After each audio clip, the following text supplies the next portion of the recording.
these attacks have put the spotlight on right-wing extremism. My next guest has a first-hand experience in that area. Frank Mink describes himself as a former white supremacist. He joins us from Des Moines, Iowa.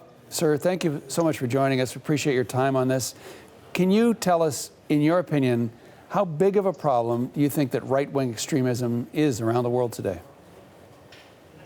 You know, I don't want to, lay in the fear of these groups, but they are on the rise.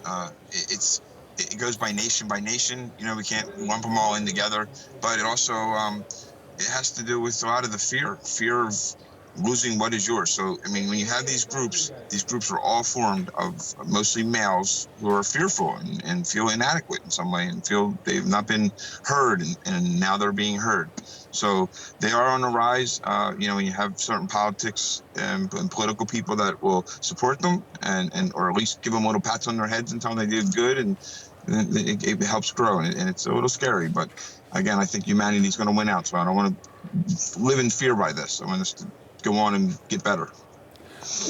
We saw the internet play a role in this latest situation with the attack being live streamed and the production of this manifesto and then it being shared around the world.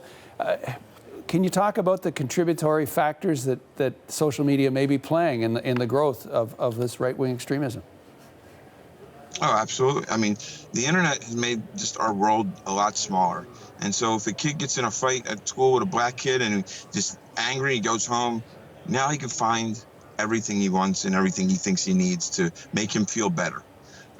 It's just a click away. And so a lot of the stuff is because before people would have just turned around and they would have been mad. They think about, but now you can find other people who are right now feeling the same anger you are, and you have that same anger and the same camaraderie, and you're hearing the things that you want to say yourself. It just feeds into that. It's your ego. It's ego. And yet, as people find people who have things in common with them around the world, there's this sense of isolation as well. Can you comment on where, if there's going to be change, where that change is going to come from? Oh, and you're right about the isolation. I mean, it's when you become part of these groups and you start to join in, you start to cut off all ties with everybody else, because if people don't believe what you believe, you ain't got time for them. So you start to only surround yourself with people that believe what you believe. And so that's where we need to get people away from those areas and them groups, maybe extract them sometimes, maybe not. But it goes to changing them. It isn't, I'm going to go and fight their ideology, because no matter what, that's just an argument. I'm going to show is I'm going to point out in parts of their lives where I know guys that joined the right-wing groups thinking they were going to become the next Fuhrer.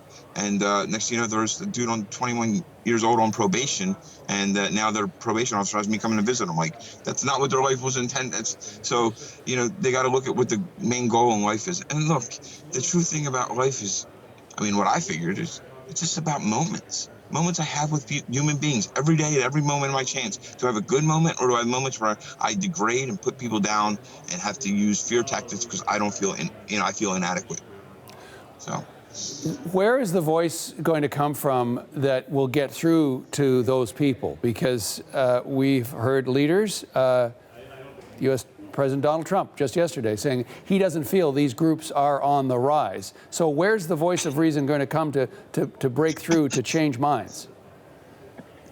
Not from our White House. It's not going to come from there, I'll tell you that. Look, it should never come from politics. We shouldn't legislate hate speech. That shouldn't be legislated. You should be able to have freedom of speech. But what I do know is that you also have the right of the communities to stand up to these groups. And I don't mean by violence. So I want everyone to take a check on that. When people go to these rallies and they go and they throw bottles at these neo-Nazis, or they go out and they punch some redneck in the face and they're like, yeah, I'm fighting racism. No, you're not. You just punched somebody in the face. That's all you did. When I was in those marches and rallies and people would throw bottles at me, I never ducked a bottle and thought, well, hey, let me rethink my beliefs here. That's not how it works. You can't legislate, or you can't have hate versus hate neither. It's not going to win. It just feels good temporarily. In the long run, it's the love that's going to win. Humanity's going to win. If you have empathy plus humility, you can have humanity. And that's what it takes for us to have individuals to do that too. I have to learn more about my Muslim neighbors. I have to go and speak with them. I have to go and find people that are different. I love that part of my life now. It's one of the, some of the mentors in my life are not white men or black men who teach me how to be a good father, because I don't know how to. I never was raised with a good dad. You know, these are men in my life. They're rabbi who teaches me things all, you know, I can go to.